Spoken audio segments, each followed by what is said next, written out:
When we were about to hit the transition from 2 to 3 kids, I just remember being in a not so good place food-wise. I feel like our boys would eat some healthy things, and they both had their certain things that they liked. The boys love apples and bananas and oranges, but fruit's really not the struggle. I feel like when it comes to vegetables, that's the challenge, that's the hard part. Henry loves peas, that's one thing he would like to eat, but when it comes to other things and stepping outside of that, we kind of had fallen into a rut.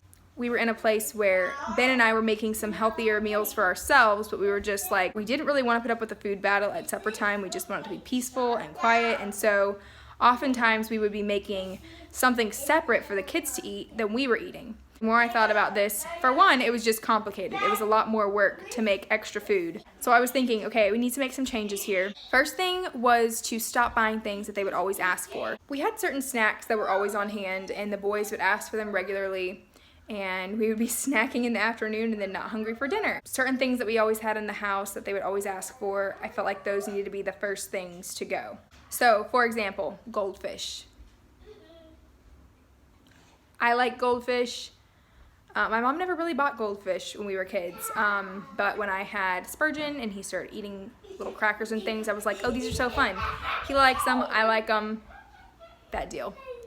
So, yeah, just stop buying them. And then they would be like, oh, Mommy, can I have some goldfish? And I'd be like, oh, I'm so sorry, honey.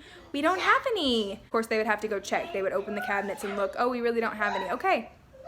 I mean, think about it. Kids don't go grocery shopping. My kids don't do the shopping. I'm the one that goes to the store. I'm the one that fills the cart. I'm training their appetites. This is a big deal. I want to train their appetites in the right direction. I want them to be eating nutritious foods, things that are healthy for them. And that's not to say that we can't ever enjoy a sugary treat or a cookie or ice cream or something like that, but that we as parents have a responsibility to be training their palate in the right direction when they're young. Another thing, Spurgeon's favorite cereal. This certain kind of granola that he really loved. And I mean, it wasn't like the worst thing. It was organic, but still it had sugar in it and stuff. And it was one of those things that he would always ask for breakfast or for a snack. So the granola wasn't like the worst deal, but still, it was unhelpful when I'm making smoothies or eggs and toast or oatmeal. And Spurgeon's like, hey, I want cereal. It's so much easier to just be like, sorry, buddy, we don't have that. And open the cabinet and it's not there. So we end up just not having as many of those options, and that's been great. Another one we're about to have to get rid of is cheese sticks, because while they're a fast, easy little protein snack, they're becoming another thing that it's like, okay, wait, how many cheese sticks have you had today? So yeah, we're not putting that one on the grocery list next time. The easiest way to keep kids from eating things you don't want them eating, don't buy it. Then comes the hard part of introducing new foods. We try not to snack as much. If they are going to snack, we try to make it something healthy. So if it's 3 o'clock in the afternoon and they're hungry and we're not gonna be eating dinner for another few hours, you can have an apple, you can have a banana, maybe a piece of sprouted grain toast with grass-fed butter. Something like that, where it's nutritious, it's gonna sustain them, and yet it's not gonna be something that's just like crackers or something sugary. Like even granola bars and things like that, a lot of times they have a lot of junk in them. Backing off on the snacking has been helpful to see that they're actually hungry at mealtime. Then comes the real difficult part of introducing new foods. So I have asked so many moms for tips on this, like how do you do this? How do you help them stretch their palate and learn to love new things? One key is to always have something at the meal that you know they will love. You don't just want to throw a brand new meal in front of them that's like totally scary, something they've never seen before. When you're making changes, it has to be incremental changes. That does not mean making mac and cheese to go on the side. That doesn't mean making tater tots or fried chicken if the rest of the family's eating grilled chicken. It means finding one thing that you know they can eat. Kids typically like things pretty bland. If something's really spicy or over seasoned, that might burn them out on trying new things. It's especially hard if your kid will not eat anything.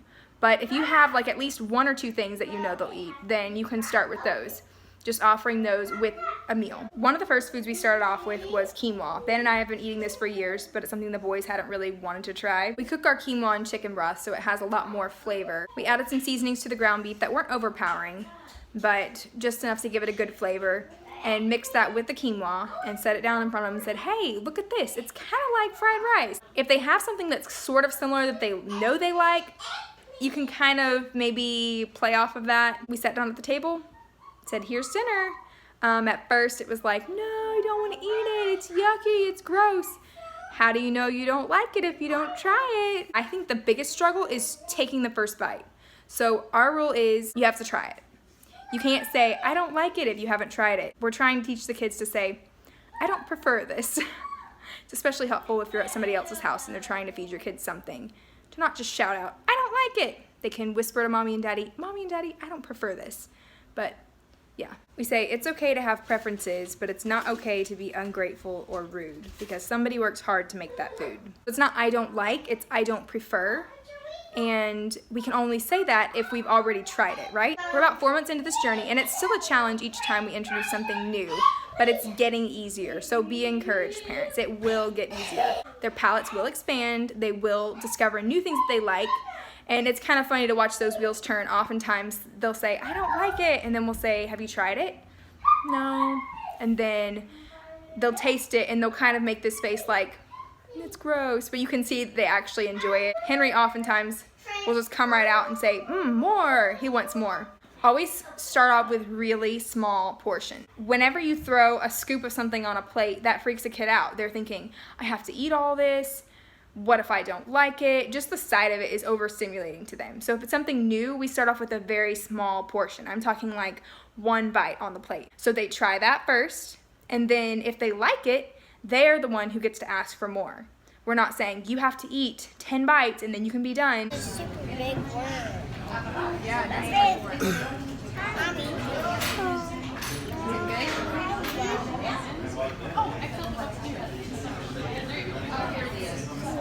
Henry, don't throw them in there. No, you need to taste it. Taste it. Is that good? What does it taste like? Popcorn. Do you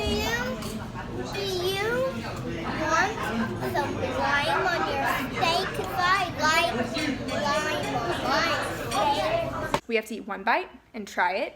And then if it's not our preference, we don't have to eat a lot more. And we do try to gauge, like, why is it that you don't like this? I've read that on average, a kid may have to try a new food up to 12 times before they like it.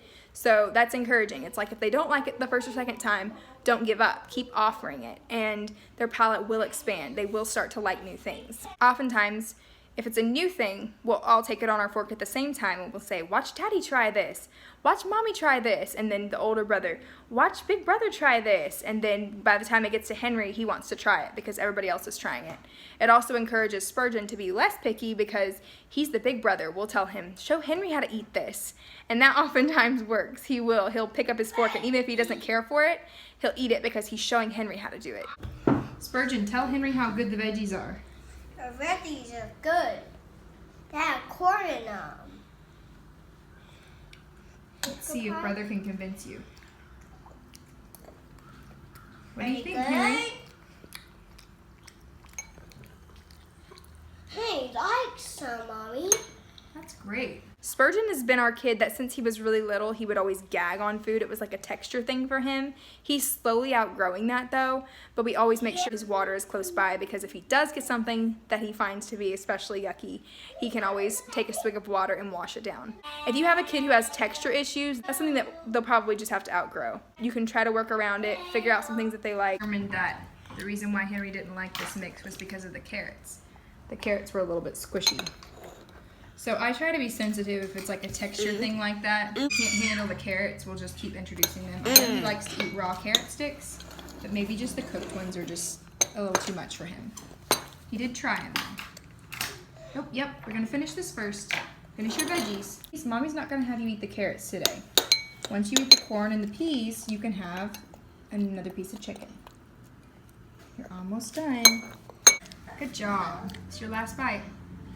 You did it, Henry. You did it.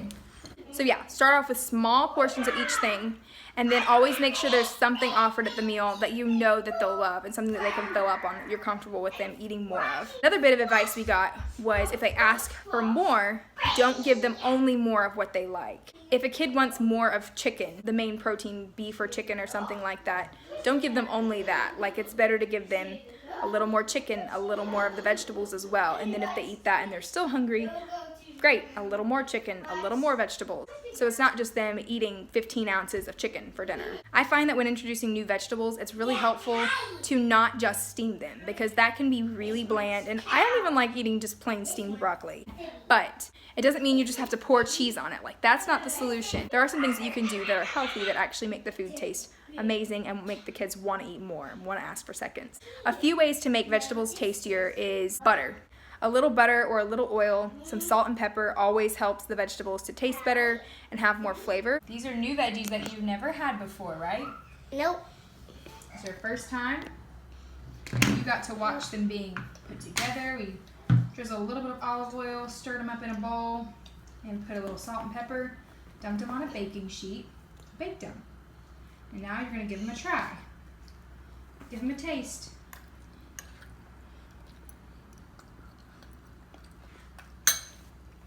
Tonight we're making a super simple meal. 3 trays going in the oven at the same temperature. Sweet potato fries, I'm cutting those up, putting those in first.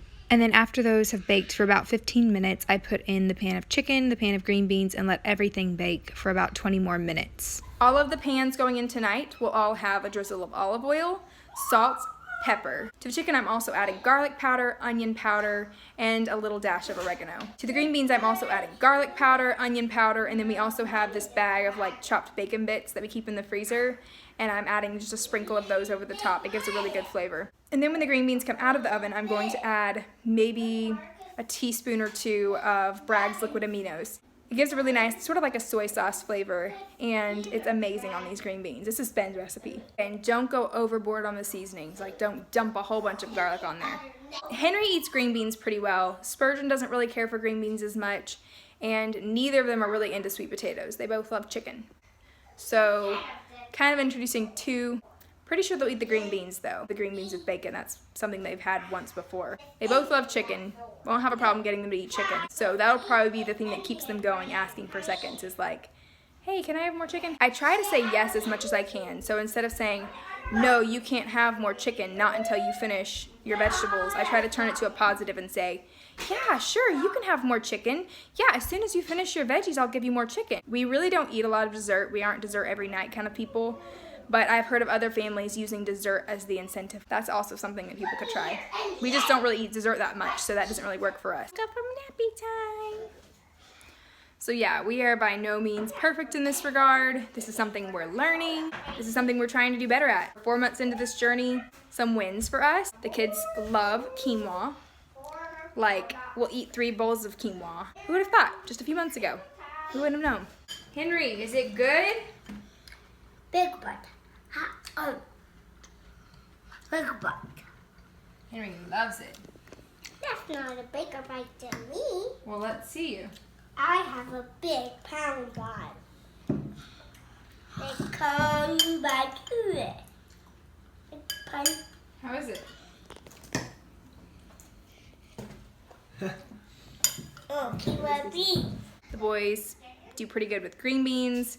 They do pretty good with mixed veggies. It's baby steps. It takes a while. It's hard to introduce new things. It doesn't happen overnight. But can't give up, can't become discouraged. If they don't like it now, we'll tell them, well, Mommy and Daddy love it, so I'm sure you'll love it when you get bigger. And so if it's something that Spurgeon's sort of on the fence about, he always says, when I'm 5, I'll like it. There does come a point sometimes whenever a little one, like a 2-year-old, may tire of feeding themselves. And so it is helpful sometimes if they're slowing down, not because they don't like something, but just because they're tiring of feeding themselves, to say, hey, you want Mommy to feed you the rest of those bites? You're almost done. You just have 3 more bites. And help them get that little last bit in. If they don't eat what's on their plate right now, they may be hungry in an hour. So if they're still hungry, but they're just tired of feeding themselves, it can be great to just say, hey, you want Mommy to feed you those last bites? And as long as they have space in their little tummy, they'll eat it. In our household, Spurgeon came up with feed me like a doggie. He said, doggies don't have hands, so can you feed me like a doggie? So I'll pick up the fork and say, sure, I'll feed you like a doggie, and he'll bark, arf, arf. And then he'll open his mouth up and I'll feed him a bite off the fork, and that's just his little game. So Henry does it now too. Another helpful tip, the more kids can be involved in the food prep process, oftentimes the more excited they are about the dish in general. And so that's something that we try to do, is get the boys in the kitchen. Toddlers and little kids at this age, they love to help out. They love to be involved in what we're doing. And so even if, you know, they can't chop with a knife, it's like dumping on little seasonings. Like they can use the salt shaker, they can help with the olive oil bottle. Spurgeon's just turned 4, and one of his favorite things he's learning in the kitchen is how to crack an egg and put it in a bowl for me. And so they can do more than we give them credit for. I mean, let the 3-year-old figure out how to peel his own banana. Anytime you're mixing things, that's what kids love best. Like, let them mix the bowl for you. Let them help measure out and dump in ingredients. They're learning how to cook, yes, but just being involved in the process like this oftentimes makes them more excited about the dish and more willing to try it. These are just some things we're trying to implement in our lives and trying to work on right now in our household. And by no means do we have it figured out. If you have any helpful suggestions or tips or things that you do in your family to help your kids eat better, put that in the comment section below. I want to know about it. I'd love to know any tips or advice that you could share. There's his eyes, and there's his big smile, and there's his eyebrows. Do you see it, Henry? He's smiling at you. Do you see it, Spurgie? Yeah. He's saying, taste it, taste it. I am Yummy Man. I'm eating you. Spurgeon, what were the eyebrows made out of? Orange French fries. Yeah. Open wide. And you're tasting them? Mhm. Is that your first time to eat orange French fries? Mhm. Mhm. Have you tasted the mouth yet? You ought to taste Not yet. it. You will love it. Good. More chicken. You have to eat your food that's on your plate, and then we'll get you more chicken. All the green beans. Mm-hmm. Okay. Dick. You like it, Henry? Daddy's recipe is yummy, isn't it? You eat your green beans? Good job. What about the eyebrows? You didn't eat the eyebrows yet. You have to eat those if you want to have more chicken. No. Don't about. You didn't taste it. Don't. You have to taste it. It's really good. Don't. It's just a French fry. Spurgeon ate one. Daddy ate a bunch. See? You love French fries, Henry. Hey, look. They're so fun. They're orange. Orange is one of your favorite colors. Hey, No, look. Henry, you take one bite. Spurgeon, show Henry how to do it. Take one bite and see if you like it. Show Henry how to taste it. Look, Henry, look at Spurgie. He'll show you how to stab it with the fork. Look at Spurgie, look at him. That's how you taste He it. loves it. Mmm.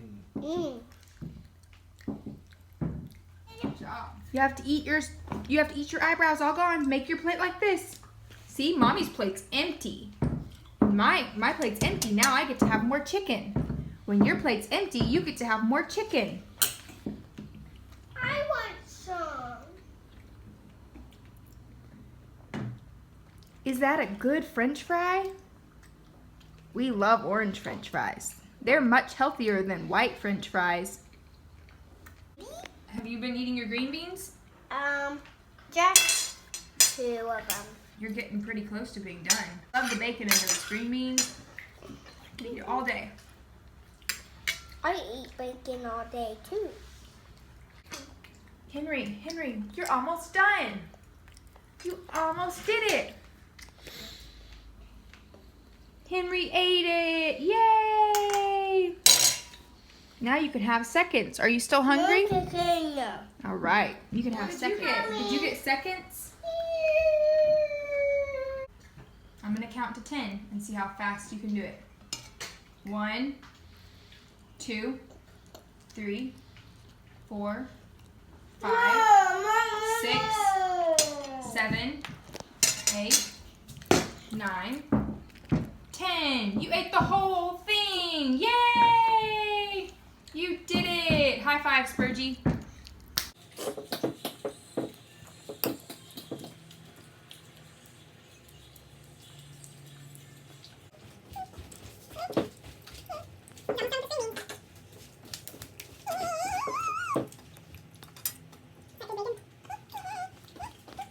Would you like more chicken now?